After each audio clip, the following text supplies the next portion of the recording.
facilitators supporting organizations with developing their strategies.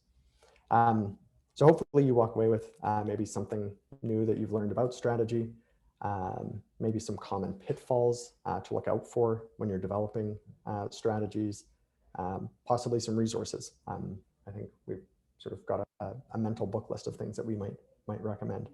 And I think one thing I might be able to promise is that you'll leave with more questions than you came in with. So for better and worse, that's where we're at. We shall confuse you as we are confused. Yeah. So with a tremendous amount of setup, I'd love to turn over to you, Ori, and maybe start with just a question of when you think about strategy, how would you describe what strategy is? So I think to start off, perhaps it's really important to think about what strategy is not.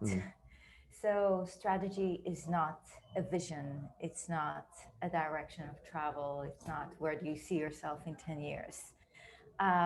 Strategy is something that is temporary, which means that if you define something that is not time specific or is not related to current conditions, then it's not a strategy. And I think that there is a tendency to sometimes conflate between the two. So at the end of the day, strategy is really a story. It is a story that you tell yourself, you tell your team, that encompasses really a number of key elements. So first of all, what is your understanding of the reality you're operating in? But specifically, not only understanding the environment, but understanding what is changing within the environment. The key question always is what changed. So you can look at the different trends. You can look at what is happening culturally, technologically, economically, politically. What is shifting and reshaping the environment in which you operate? That's the first thing you need to understand. And then once you've made sense of that, it is really about, okay, so what kind of new constraints and opportunities do all of these different shifts create for us? Then you actually focus and identify one specific overarching rationale that is going to lead your operational design within that space, given what you've understood about opportunities and constraints. And that always requires trade-offs. And the last element, of course, is that can bring you to start moving from strategy to operational design is really figuring out what are the key challenges and what are the key approaches that you're going to focus now to overcome them. And all that has to be coherent, which is why strategic design is such an encompassing process, and a painful one. But I'm sure we'll get into that. Absolutely. I don't know how it is from your experience. Yeah. I think there's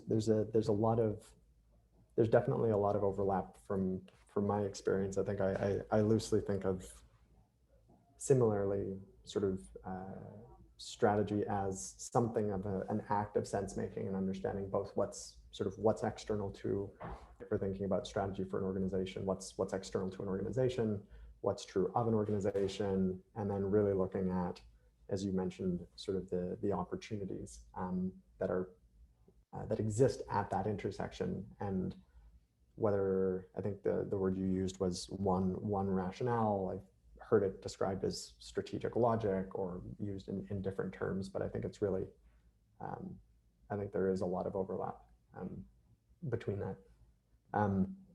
So you mentioned, I want to maybe pick out one word towards the end of what you shared.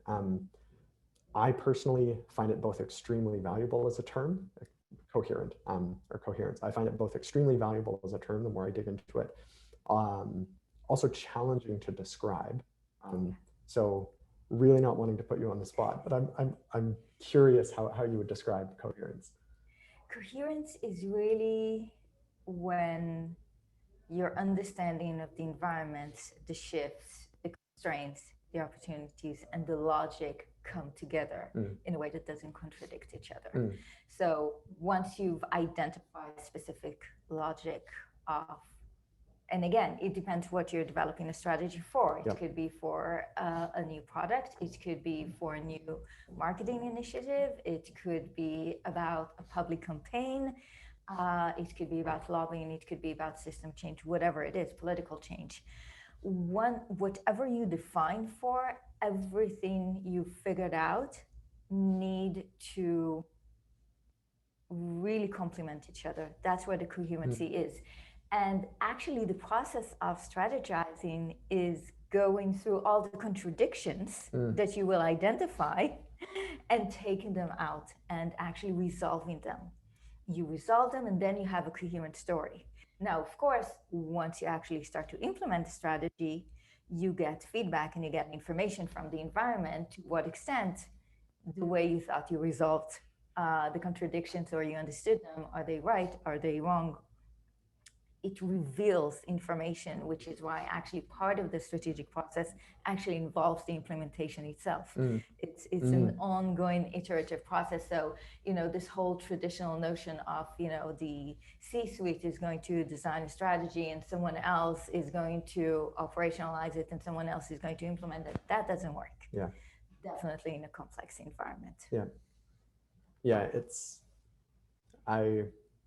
I'll say this a little bit tongue in cheek, but as I was on the way over here, I thought, that I think it's probably a koan, but if a tree falls in the forest and no one's around to hear it, does it make a sound? If a strategy is designed in an executive retreat and you don't see it lived through action day to day, does it exist? I think I at least would say it doesn't. And yet it seems still, as much as I think it's almost an overused example, I still see that pattern so frequently of a group going away in something that resembles a retreat, sort of with the expectation that an external consultant or facilitator can come in and with the logic or the understanding of the environment and the organization that exists in the room for those 3 days, that you can not only develop a strategy, but that you can hand over what is, I think it's safe to say, commonly expected almost to be a playbook, which I think gets back to something you opened with, which I think aligns with my understanding of strategy, but isn't something that I've seen as explicitly stated as you did, which is to say that strategy is appropriate for a moment in time. And then you specifically spoke about the feedback loop between strategy sort of being brought into reality. I'm curious to hear both a little bit more about that, but why do you think that's so critical? Because at the end of the day, strategy is an approach to deal and overcome certain challenges to get to certain opportunities that you've identified. And those challenges and that approach is very temporal in time because it is all about all the different shifts that are happening within your environment. So when I work on different projects, I might work with a team to analyze something like 150 different trends, right? And it's all about how they fit together and how they weave together, but they're continuously moving. So the strategy is really about an understanding of how they're coming together, converging, or creating an unsustainable tension that we can take advantage of. But that is a window. And therefore, it is a temporary element. And this is what distinguishes a strategy from a vision. So I could have a very clear definition of what is the role I see my company, my organization, whatever it is, serve within the wider ecology. That is something that is consistent. But exactly how I'm moving in that direction is actually devised on strategies that I will develop over time, depending on what is happening within the environment I operate in. And this is also related to what you said about bringing people together for like 3 days. And for some reason, the connotation is always, it's fun, it's a retreat, we'll come and you have all of these different methods, we'll play with Legos, we'll draw on walls, we'll walk in the countryside, whatever it is. And you can create common visions, but you can't create a strategy, because a strategy is really a painful process, because it's all about trade-offs, because it's all about contradictions, because it requires you to unpack your current assumptions about your environment, which has a huge psychological price to it. It always comes also with political tensions within the team, within the organization. These tensions are revealed because there are trade-offs and there is a need to prioritize. And therefore, this is not a 3-day fun in a room kind of process. This is a 2-week process. And, I always laugh that I open it with, paracetamol and vodka, choose your poison. At some point you will need it. Because it's about hitting walls. You constantly hit walls, but this is what allows you to really have a breakthrough. So I hear, that a big part of the strategy is not just seeing the environment, but really coming to terms with, sort of, as we're learning about the environment, or as we're learning about the organization, how is that pushing back against the mental models we currently hold? And I say we, as someone running a business, we, or as someone supporting an executive team through something like that. Which for me, at least something I've thought about, and I'm curious if it's showing up in your work, but I've often thought about, in the same way that team members hold assumptions about the market that they're in or the business that they're operating. I've often found that people will hold assumptions about what strategy is or how it should work. And I think one of the roles that we play as facilitators or as advisors is to support teams with changing the paradigms and assumptions that they have about strategy itself as a way of interacting with the world. I'm curious how, you mentioned a 2-week process with executives. Have you found that that's sort of sufficient for helping to shape or share sort of new paradigms for how to think about strategy or how to put strategy to use, or do you find that even that is an ongoing process? It is absolutely an ongoing process.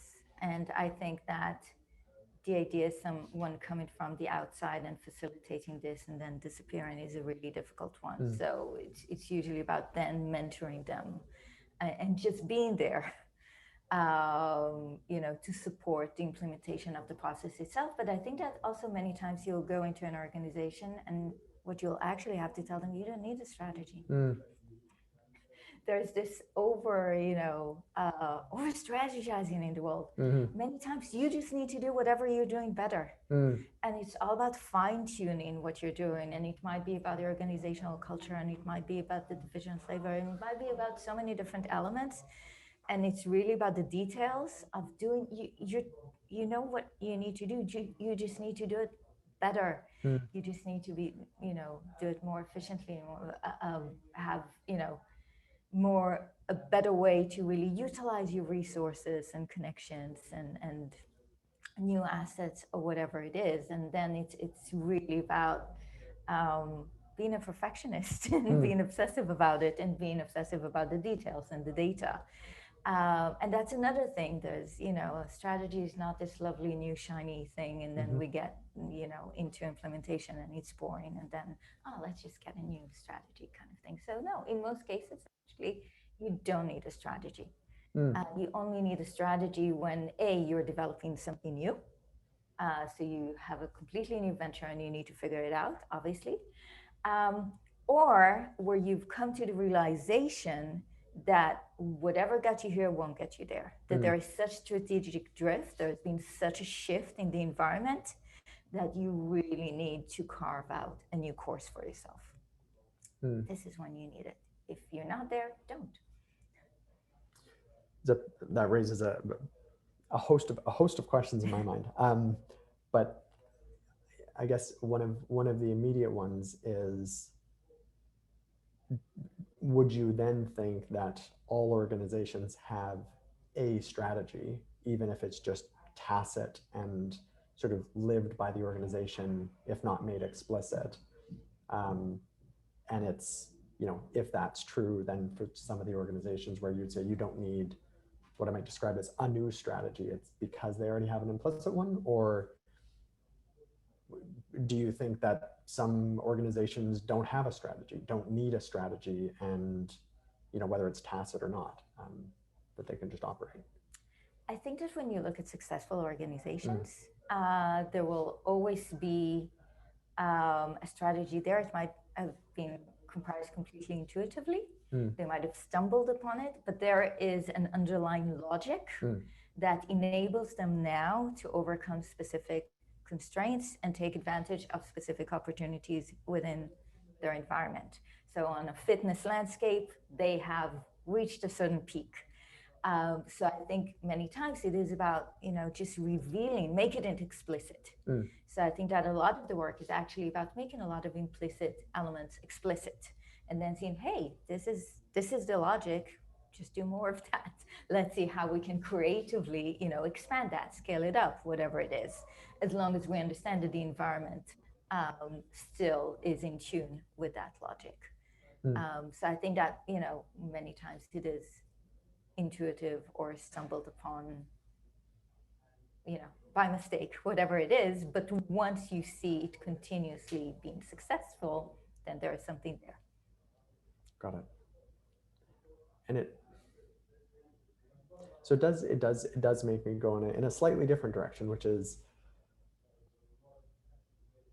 I have some thoughts about it, but I'm curious for the organizations that have reached out to you and said, we need a strategy, please help us with a strategy.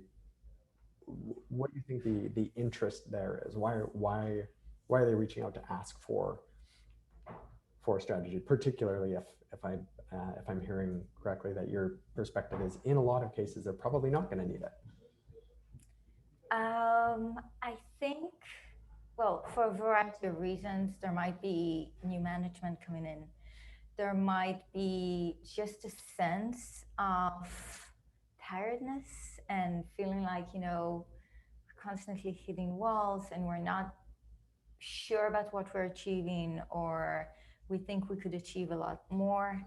And sometimes it is about the ambiguity between the team itself, and it is just about, again, making a lot of elements explicit, and showing them that, just fine tune a lot of the elements in the way you work together, and this is what you actually need. You don't need anything beyond that. I think there's also a cultural element, like strategy for some reason sounds more important than operations, which is ridiculous, because at the end of the day, we only, create impact in the world through action. So there's a bit of that, which again, shouldn't be there. Yeah, I think that aligns with some of the patterns that I see. I think somebody, I can't remember who, and it's unfortunate, because I think it was a brilliant term, but I think I once heard strategy described as something of a teddy bear, where somebody facing uncertainty or ambiguity or complexity just wanted some sort of certainty or direction or stability or comfort. And the idea of strategy as something that provides sort of stability, certainty, direction, I think is really appealing. And at least I think in my experience, one of the reasons why I've seen a lot of organizations look for strategy. And I agree with you that I think while it's related to strategy, I think there are ways of providing stability to organizations that don't relate to sort of revising the mental models we hold about the environment we're operating within, or the rationale that we're trying to work into operationalized reality to bring that strategy to life. So yeah, to go back to your description of sort of how I've seen a tendency to conflate a lot of different things, I think that's definitely a pattern that I've seen. Mm-hmm. And I think that again, the operational design phase is probably the most important one, which is and probably the most creative phase, where you already have a rationale, but now there are so many different ways to go about it, and there are so many different elements that you could start to combine. Think about it a bit like architecture. So you know that you want to create a co-working space. Okay, that is the strategy. We need a co-working space for whatever reason. But that could take on so many shapes, right? And that could have so many dynamics and flows that you design into it. And this is really, I think, where the core of so much of the organizational energy should go, rather than finding that overall logic. So I would hazard a guess to say that the answer is it's extremely context dependent. But I'm curious, just when you describe sort of the process, or well, process methodology, I'm curious what term you would use, but the act of translating strategy into operational reality. How do you approach that? And maybe a second question that we can come back to, but how does that change? Because I know that you do work with nonprofits or startups or public sector organizations, which I can imagine the context would be so different. So I'm curious, maybe at a general level, how do you approach translating strategy into operational reality? So the strategy is really the mandate. It really tells you, okay, we've now commissioned you to build a new town hall. Okay, but what does that mean?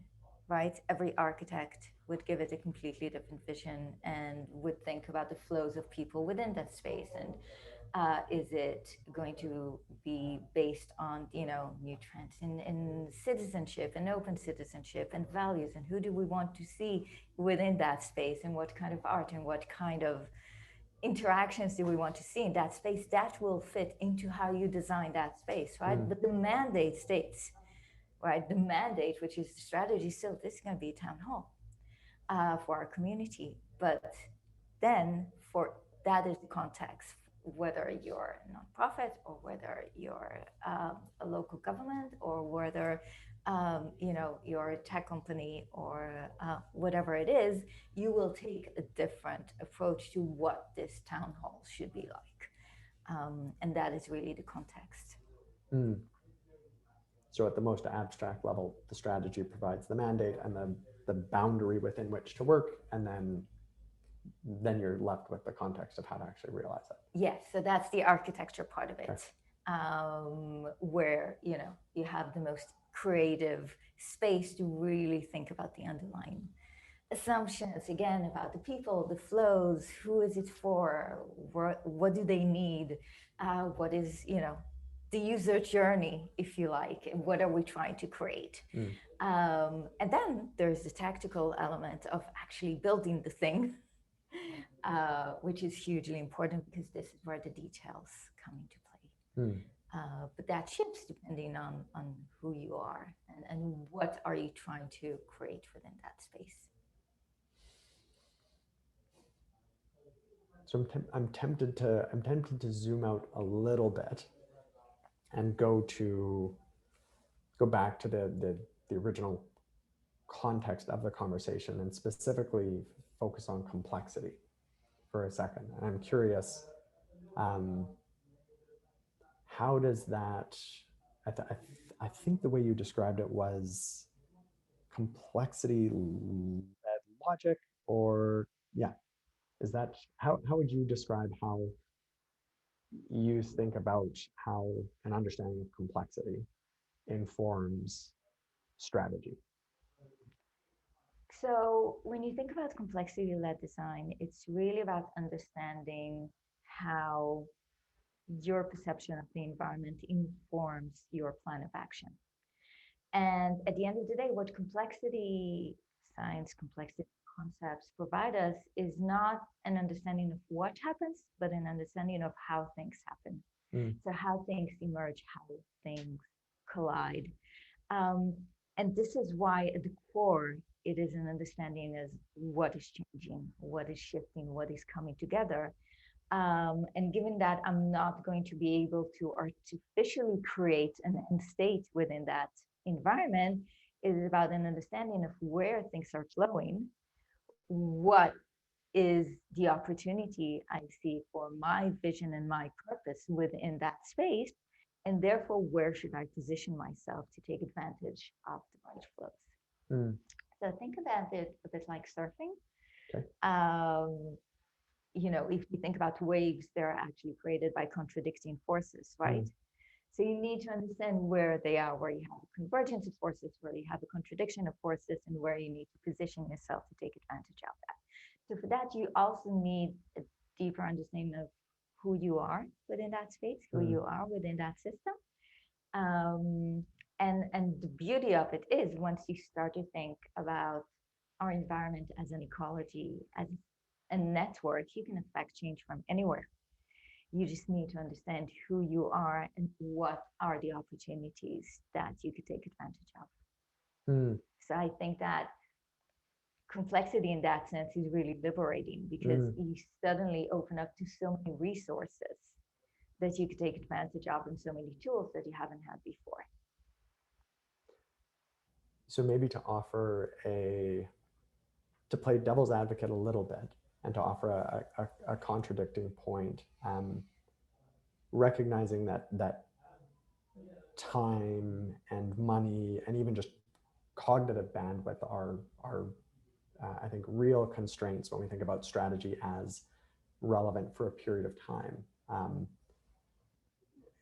I could imagine sort of even a younger version of myself, new to complexity, thinking, wow, why would you spend so much time trying to understand all of these different dynamics and forces? And because by the time you fully understood all of them, like any of the analysis is going to be ineffective or not useful because the opportunity will have passed. So how do you think about or approach, I guess, balancing even in the at the start when you're trying to make sense of an environment through a lot of different lenses?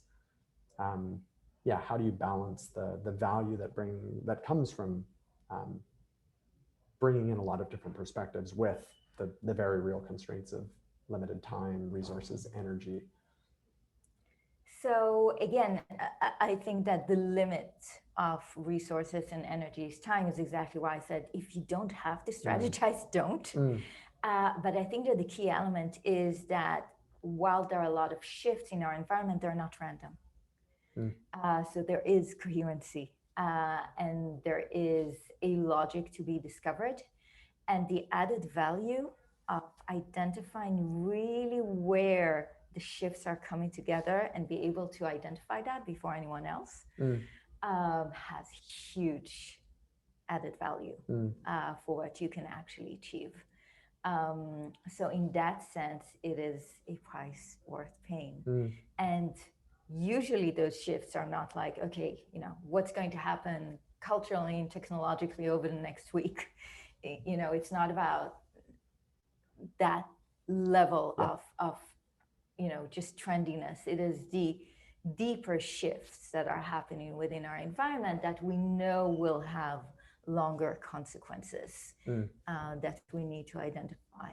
But once you identify them, then they have huge value. Yeah, I agree with you on that. I will take off my devil's advocate hat. I think the other, what that also reminds me of is just and it goes back to your point about establishing assumptions and mental models of the environment and the organization and the rationale for the strategy itself, operationalizing that and then having that type feedback loop, because what you were just sharing makes me think about the importance of being able to detect weak signals of what's happening in an environment, and being able to almost have the entire organization hold a shared understanding of what the strategic logic is. And that doesn't necessarily mean that everybody in the organization needs to understand everything about the strategy, but they need to understand enough to be able to point out I saw something that signals possibly that there's a shift in the landscape, which I think really accords with my view of complexity, because, a central characteristic is that these systems are adapting. And how do we how do we support an organization with being attuned to the ways that an environment is evolving or is changing, and how the organization might need to evolve or change. And if you don't have those feedback loops from across the organization to feed into the collective logic of the strategy, it's really hard to update. So again, another point against the sort of retreat in the woods, sort of 2 days of strategy. Wanted to, got some other questions to dive into, but wanted to at least float the question now that as you've been watching this, you may have already been submitting questions. If so, great. If not, in a little bit, we'll start to bring questions from the audience in. So treat this as an invitation if you want to start submitting questions to look into any specific areas of strategy. So I guess for me,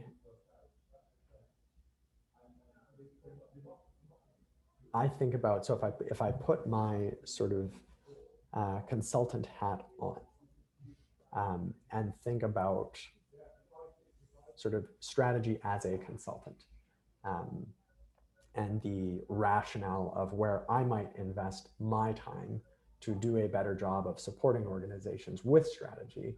With all I'm curious where you would recommend allocating attention or effort, sort of, if I'm holding the commitment of what is the best way that I can support organizations with developing effective strategies. So I think it really goes back to understanding, first of all, maybe it's a bit like the work of a psychologist. It's like coming into the organization, first of all, listening to a lot of people from a lot of perspectives, figuring out what exactly do they need, why do they come in, right? But then there are certain elements that I think are really important. First of all, whoever leads the strategic process needs to be whoever is in charge of the implementation. So if the CEO is not going to get involved with that, don't work with the CEO. That needs to be part of the process. And the other element, that this is a learning process, it's a learning environment, right? You take a group of people and you unpack and learn a lot of things together. So how you capture that knowledge and what is then shared on within the organization, what is not, because what is really difficult is that many times you might have an amazing breakthrough and you really understand something, but it's kind of, this is what happens in the kitchen, but then when you take that dish and you serve it out to the rest of the organization, it's like, okay, yeah, that was obvious, but it's not obvious because it's built on a lot of things, or we don't get it. But again, if you weren't part of the learning process, you wouldn't get it.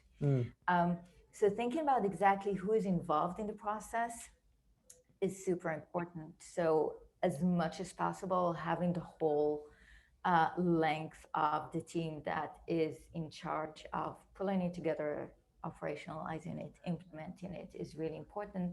And the second element, I don't give the strategy. I'm just there to facilitate the process. They need to develop it for themselves. First of all, I don't know what they don't. I'm not an expert in their field. Again, it is, for me, it's going back to complexity. It's about how things happen. It's not about what happens. So they're the experts of their domain. And it is about leading them through the process of exploration and design, rather than, hey, here's some money, go and bring us a strategy in 2 weeks. That doesn't work. So first, no offense, make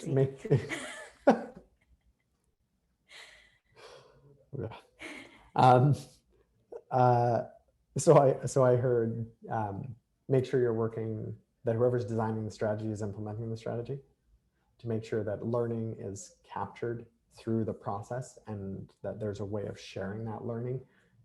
Or understand what it is you need to share. So part of the strategy is also getting the buy-in for the rest of the organization. So what do the people who weren't in the room need to really know? Yeah. To help them through this. So it's not that there's no point of doing, 100 different systemic maps and then, oh, here's a PDF, go read it. That is completely useless. So it is part of the thinking of the strategy, of the implementation is, again, getting the buy-in of the people you need to get to buy-in. Because again, a strategy is all about trade-offs. So some people are going to get hurt. They're going to lose resources. They're going to have to rethink how they work, whatever it is.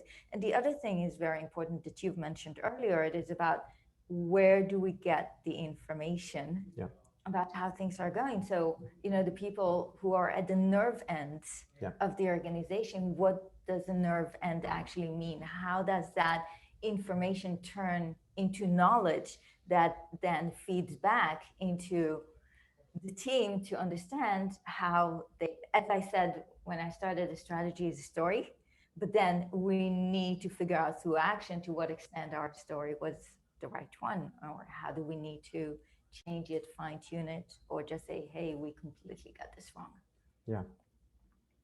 Yeah, I think your comment about the nerve ending hit a nerve for me, pun intended, where it's just, I think that's sort of my first introduction to strategy, to where I think I am now with strategy. That really stands out to me, is thinking about, what does the person at the front line, how does strategy inform the decisions they make? And if you, in my experience, if you walk into an organization and there isn't sort of coherence across the front line with a higher level strategy, I think to me that seems like a very quick indicator that an organization doesn't have a coherent strategy, whether it's tacit or made explicit. So that's definitely something, at least that I look for when I'm speaking with organizations, is how are people day to day making decisions, and is the strategy, in whatever form it exists, informing those decisions and actions. Thank you for that. I can give you a very everyday example of that. When you go to a restaurant and the waiter comes at the end and say, oh, how was it? And in most cases, it's a very polite kind of thing. You say, yeah, it was fine. But in some cultures, they really want to know. It's not about, just a polite thing, but they're looking for intel. So you can actually give feedback, the eggs were a bit salty, but the salad was amazing. And you immediately see how that feeds back into, but then these people at these positions are actually empowered by the organization because they're seen as the nerve ends. And that information is so important to whether you're going to actually come back to that place again and tell all your friends and whatever it is. So there's a real cultural element of how do you really get the input of those nerve ends rather than having it just as something that is, polite to have. And is the organization set up to incorporate the feedback, if incorporating the feedback is coherent with the broader strategy? I like that. Questions. So I've got, if tech is working, they should be showing up here. We actually have quite a few. So Loki, I hope I'm pronouncing that correctly. Can you elaborate on how to co-create strategies in an ecosystem of actors? So co-creating strategies between different organizations, I find really difficult because at the end of the day, they each, even if they seemingly share a purpose, they each hold a different position within the environment. As similar as it is always different. So I think it's more about synchronizing strategies. So by the fact that a group of organizations that might have a similar purpose know what each other is doing and coming back to share their experiences, their feedback from the environment, over time naturally leads to synchronization, which is much more effective than coordination. Not only from an ecological perspective, but also many times from a political perspective, because we've all been there. Yeah, I think maybe building on that quickly, one way I've thought about it that's been particularly helpful, at least for me to make sense of it, is I've heard Dave Snowden talk about not trying to achieve a shared vision and sort of end state that everybody's working towards, because I think you'll, in the same way that organizations are going to have different strategies, they'll have very different viewpoints about what the ideal end state is, but instead to establish shared sense of direction. Direction of travel, absolutely. Yeah, and then look for what's sort of adjacent possible opportunities can we step into together where we can achieve collective alignment, which I suspect is easier. And just knowing the movement of everyone allows you to move in synchrony. Yeah, which I think at a theoretical level accords or aligns with my conception of complexity, where attempting to sort of predict some future end ideal state is not possible and not desirable, even if you could. Great question. So Dora asks, are we not all in a state where old thinking is not going to get us where we need to be, where co-thinking and collaboration is needed more than ever? How can we do co-strategizing? So the question is it really co-strategizing, or are you negotiating and therefore trading off? So there's always this thing of getting a committee, to build a horse.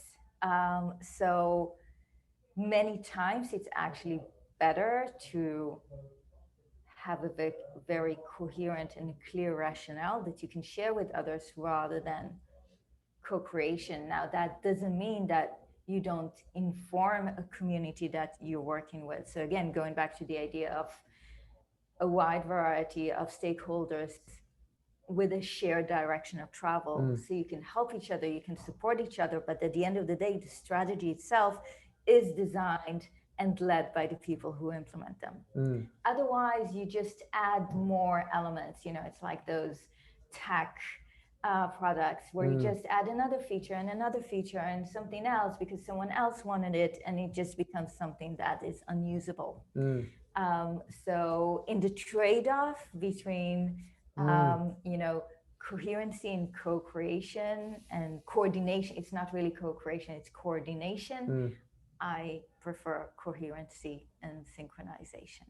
And just sharing resources and sharing knowledge and working as a network in terms of co-creation rather than creating one strategy that everyone now needs to implement at the same time. It is, yeah. I don't know that I'll add too much more, except to say that at least in my mind, that it becomes quite tricky because a strategy is all about making really deliberate trade-offs in pursuit of a set of commitments that an organization has. Exactly. And in a community or sort of any group of actors, you would expect to have some level of variance in commitments. So it makes it quite tricky. And again, coalition building could be a very important part of your strategy. Yeah. But then for each one of the participants, they know this is part of the coalition building, but it's part of our strategy, which is slightly different because we are different. Yeah, yeah. Thank you, Dora, for that question. It's got me thinking for sure. Arsene asks, again, I hope I'm pronouncing your names correctly. Apologies if I'm not. Could operations be successful without strategy? Yeah, you could be lucky. Again, as we said, sometimes strategies are formed intuitively and they work. I think many times it's important then to go back and understand, this worked. Why did it work? What can I learn from this so I can amplify it, so I can scale it up? So in that sense, yeah. Yeah. I also, just thinking about it off the cuff, I think one of the one of the advantages of strategy in my mind is that any organization or organism really is attempting to survive and then beyond survival. And there's flaws with Maslow's hierarchy of needs, but I might invoke it now and say there's survival at the base and then everything from profit to purpose up the ladder. And sort of for an organization to realize those commitments, I think strategy allows the organization to realize commitments in a way that's sustainable, where the answer isn't just keep running faster. And so I think strategy allows an organization, again, to realize those commitments without needing to perpetually run faster, which is of course unsustainable. And in my mind, depending on the environment that you're in, like some organizations aren't under intense competitive pressure such that they need to be really crafty in their strategic logic in order to avoid constantly needing to run faster. So in addition to sort of strategy sometimes being tacit, I think that could be another characteristic where just the competitive landscape isn't so challenging that it requires strategic logic and really effective use of resources. They just need to do whatever they're doing better, yeah. and really focus on the details. And I like the way you talk about organizations as organisms. And I think that when you think about your direction of travel, it is really about understanding your core purpose within the ecology of all of these different organisms. And once you nail that, then over time, while your strategies might change, they're all about getting and building that specific role. And once you identify what is the purpose that you in that ecology, everything else just flows into place, including the strategic design process and at what point you need a new one. I like that. Thank you. Alan asks, how do you get an organization full of operational thinkers, scientists, to acknowledge that they play a strategic role in the broader organization and get them to embrace strategic thinking and ways of working? I think it is really about getting them to think outside of what they're actually working on in the daily basis, whatever they're building or engineering or researching or whatever it is, actually taking them out of that into the wider environment and connecting it into what they actually want to achieve. So actually there, it is really important to figure out the joint vision and the direction of travel, and then showing the gap between this and what they're doing operationally in order to incentivize them to build the bridge, which is really the strategy. Yeah, I think maybe adding to that, in my mind, one of the, it goes back to something that you said before, which is, it's not necessary for every individual in the organization to engage in the same kind of strategic thought process that the group that's leading the strategy is engaging with, as much as it is asking, what do team members need to know about the strategy such that it informs their day-to-day actions. And so I think, Alan, to your question, at least my response is that, provided that we're starting from a place where the team that's leading the strategy understands the role that the organization plays in sort of updating the strategy and feeding back information as the strategy interfaces with operational reality, it's perhaps more a question of, how might different team members be involved in the strategic thinking or in the process of developing strategy. And it may not be that they need to engage in strategic thinking. Yeah. Absolutely. Joss asks, is this you, Joss? Perfect. From within the room, everybody. Some people talk about complexity approaches to management and strategy as being similar to being a gardener, more about creating context. Can you speak a bit about this? It is about creating context, because at the end of the day, your action is really about either strengthening or disrupting sudden shifts within the environment, right? Because we said from a complexity perspective, you can't create an end state. So what you can do is, shift the rocks around in a stream, if you like, or in terms of gardening, either allowing more resources through the network, or water or nutrients or whatever, sunlight, or disrupting them. So I think that in that sense, it is right. However, there is so much more shifting within complex human systems that we need to understand and take advantage of. So evolution doesn't happen randomly over generations, but it happens intentionally within a generation. So I think it's a good start, but there's a lot more that we can unpack there. Yeah, I completely agree with that, and I think adding to that, especially as you mentioned, the human side of things, I think that's something that's very alive for me right now, and some of the work that I'm doing is with companies that have scaled quite quickly. The idea of gardening has definitely come up for me in the context of if you've got what is effectively a small society of people, hundreds of people that have formed in the span of a couple of years, how do you create the conditions for them all to interact well with each other? So there's questions about culture, but then you also have questions about, depending on the product or service that the company is delivering, how do you empower a really broad network of teams to make decisions and take actions that are coherent with a broader strategy, given that startup founders who may be used to sort of sitting over the desks of and working in close collaboration with and sort of sharing a lot of tacit knowledge. How do you as an executive team create the conditions or garden or ecology in an organization when you're that far away from new team members, which I think is a tricky subject.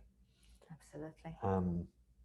So we do have a few more questions, but I'm also mindful of time. So maybe we'll wrap, and then if anybody does want to stay for some of the remaining questions, well, do you have 5? Absolutely. Okay. So we'll be around for another 5 or 10 minutes.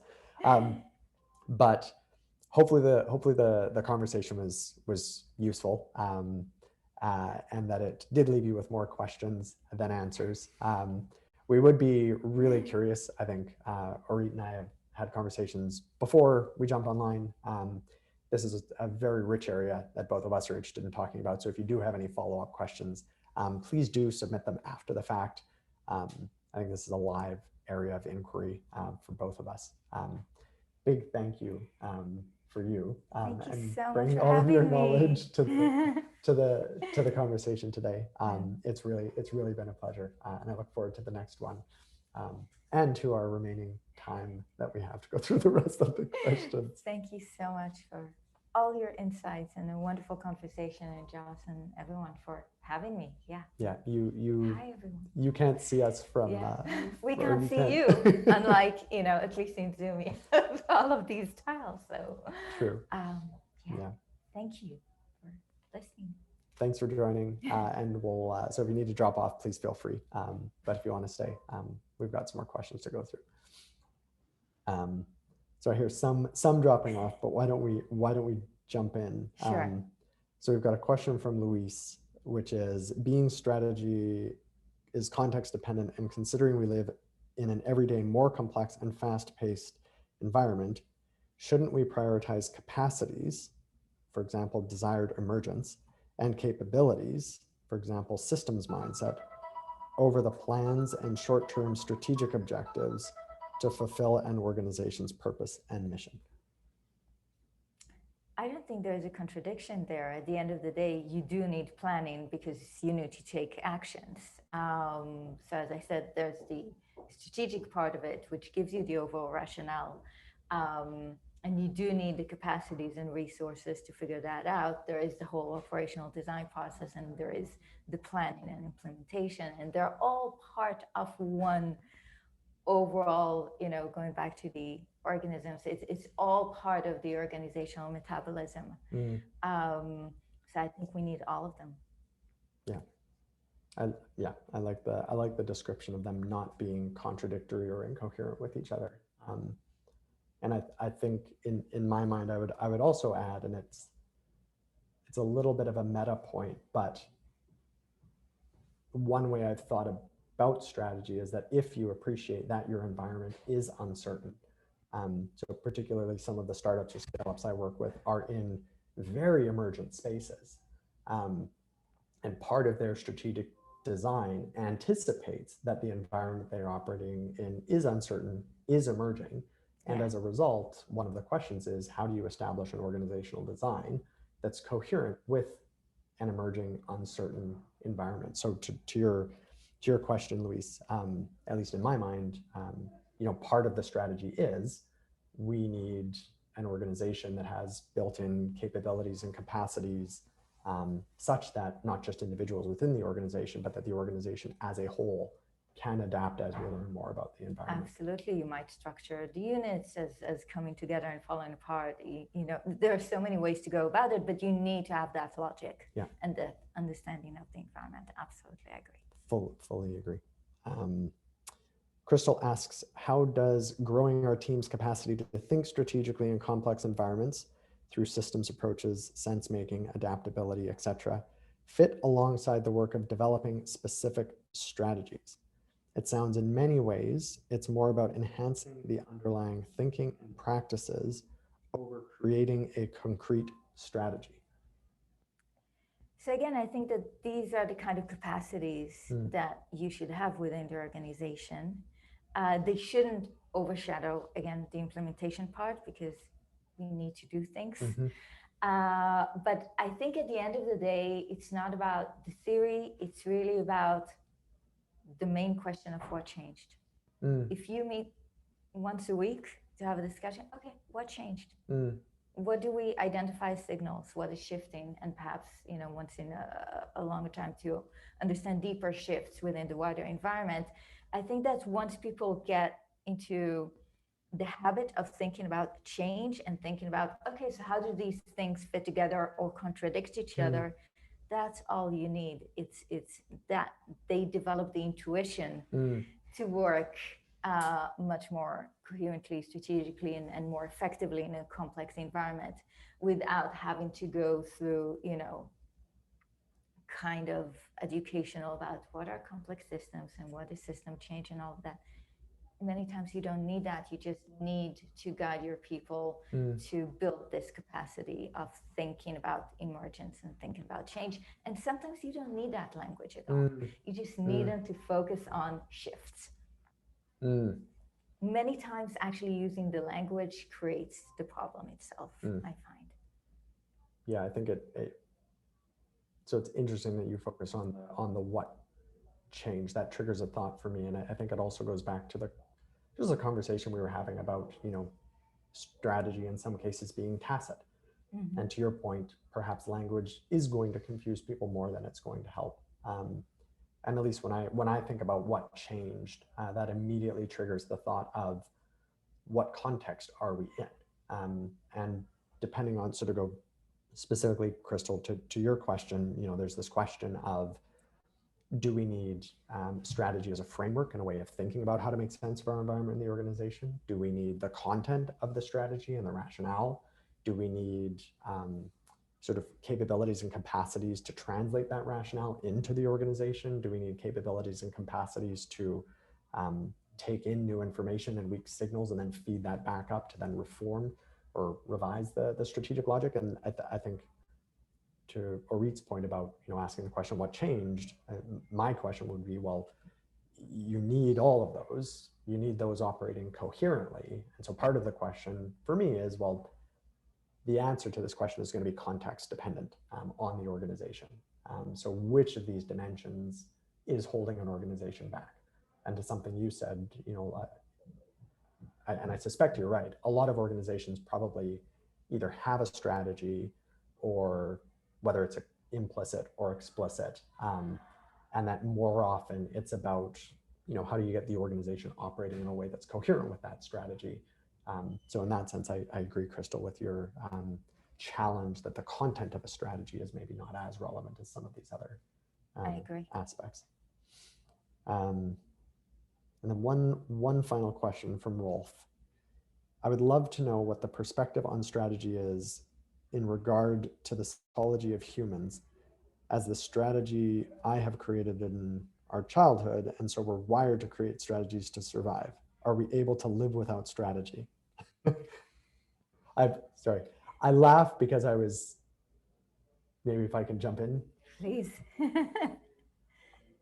As I was prepping for this conversation, I was thinking quite explicitly about the role that strategy plays in evolution, and whether sort of non-conscious beings are operating or relying on a strategy. And I think my answer was possibly, but it's definitely not a consciously formed strategy. And so in that respect, in that respect, I don't know. I'm a little bit torn, because I think evolution in some ways will sort of naturally inform a tacit strategy that somebody holds. And so in that sense, I'm inclined to say that everybody has a tacit strategy that they're deploying. Maybe it's subconscious, maybe it's not explicit. But I don't know. What do you think? Are we able to live without strategy? I think it goes back to what's the point? So if you think about strategy as a way for allowing you to operate with a greater fit with the environment, so going back to fitness landscapes, then the question is how you find it. It might be a random walk, right? Which is completely intuitive, and you might fall off a cliff or not. And therefore, from an evolutionary perspective, I think that evolution itself is an algorithm for identifying successful strategies, but that works at the collective level. At an individual level, you might be the one that falls off a cliff. So I think you should prefer to have one. So it's safe to say we're able to live without a strategy, but life with strategy is that much better. Yes.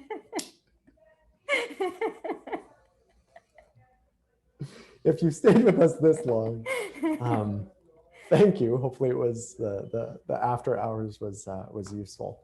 And we hope to see you in another dialogue or discussion soon. Thanks again. Thank you, everyone. Bye.